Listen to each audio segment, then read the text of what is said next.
अस्सलामुअलैकुम। Asia 41 news के साथ मैं हूं आपकी मेजबान आमना अब्बास। खबर शामिल करते हैं शोरकोट से। हमारे ब्यूरो चीफ राना मोहम्मद शबीर के मुताबिक हुकूमत पंजाब की हदायत पर म्यूनसिपल कमेटी शोरकोट की जानिब से तजावजात के खिलाफ ऑपरेशन जारी।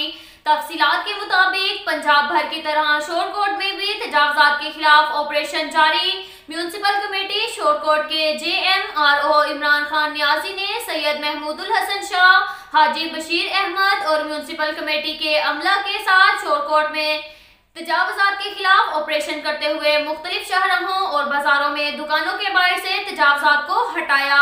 छठे रोज भी मार्केटों में और बाजारों में तजावजात हटाने का काम जारी है। तजावजात के खिलाफ operation assistant commissioner Usman Sikandar की निगरानी में किया जा रहा है।